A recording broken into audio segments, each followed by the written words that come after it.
Good morning, everyone. I'm Riley King, and welcome to the Riley King Newscast right here on the Riley King Network. Let's begin. First up, officials release ID of trooper involved in fatal shooting. Family of man killed wants answers. Let's take a listen to the video from WMUR News 9.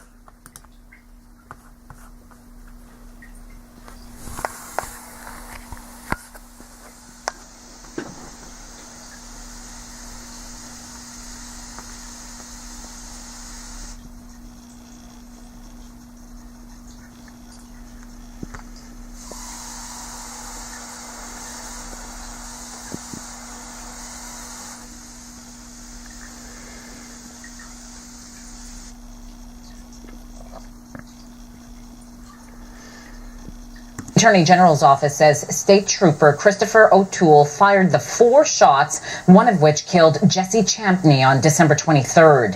He is on paid administrative leave. Canaan police officer Samuel Provenza was also at the scene, but did not fire his weapon. And tonight, we are hearing from Champney's family. WMUR's Mike Cherry joins us live with that. That's right. Today, relatives visited the site where the Enfield man was killed just 4 days ago. They say they're still searching for answers and just want justice for the death of Jesse Champney. I wish none of it didn't happen. I wish I could wake up and have this all be over and have it just have been a really bad dream. As she retraces the deadly path of her nephew, Melissa Champney, and her family are still asking why 26-year-old Jesse Champney was shot and killed by a state trooper 2 days before Christmas. These are small towns. Things like this they don't happen here. They just don't. Our police are not supposed to shoot at us. The family says there was a warrant out for Champney's arrest. Following a car chase on Route 4 in Canaan on December 23rd, they say he crashed his vehicle near Switch Road. The family says the chase continued on foot and ended when, according to an autopsy report, Champney was shot 4 times. The family says Champney had numerous run-ins with police before, but say his reputation won't define his legacy in their mind. He was always doing something to try to make people in a better mood. He didn't want people in a bad mood. He didn't want people feeling sad. He would go out of his way to make people happy. However, memories and a growing memorial are now all that's left of Champney. There is no Christmas this year. There'll be no New Year's. There'll be no parties at our houses. We won't be visiting friends and wishing them a new year. We'll be burying our boy. The family says Champney will be buried on New Year's Eve. The Attorney General's office says a preliminary report into whether Trooper O'Toole's actions were justified will be released once its investigation is complete. Reporting live in studio, Mike Cherry, WMUR News 9. Okay, and there you go on that video and that report.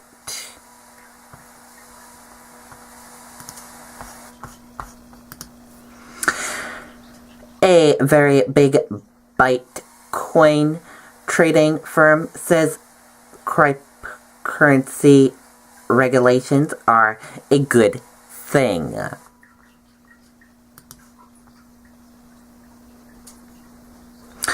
South Korea's decision to further regulate speculation in cryptocurrency trading is quite positive, according to ByteSpread, founder of CEO Cedric Jensen.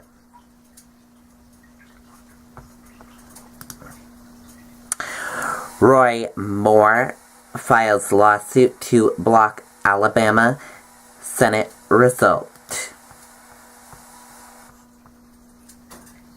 Republican Roy Moore filed a lawsuit to try to stop Alabama from certifying Democrat Doug Jones as the winner of the U.S. Senate race.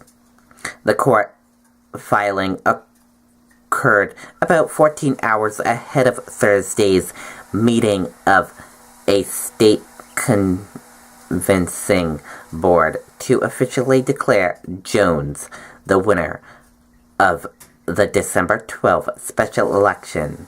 Jones defeated Moore by about 20,000 votes.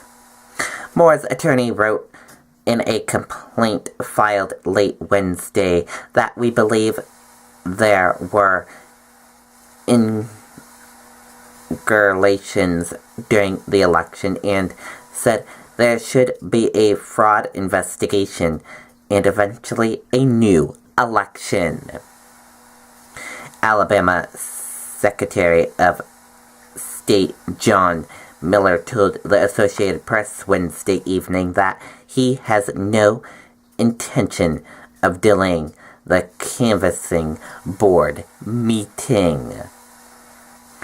In the complaint, Moore's attorney noted the higher than expected turnout in the race, particularly in Jefferson County, and said that Moore's numbers were suspiciously lower in about 20 Jefferson County participants.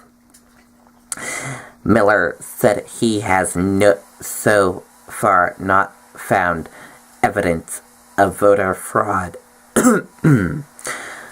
but his office will investigate any complaint that Moore submits. Moore has not conceded the race to Jones and has sent several fundraising emails to supporters asking for donations to investigate claims of voter fraud. Jones and Moore were competing to fill the U.S. Senate seat that previously belonged to Attorney General Jeff Sessions. Moore's campaign was wounded by accusations against Moore of sexual misconduct involving teenage girls decades ago. And that does for the Riley King Newscast right here on the Riley King Network. I hope you all have a great rest of your Thursday, and I'll see you back here later on today for another newscast. Goodbye, everyone.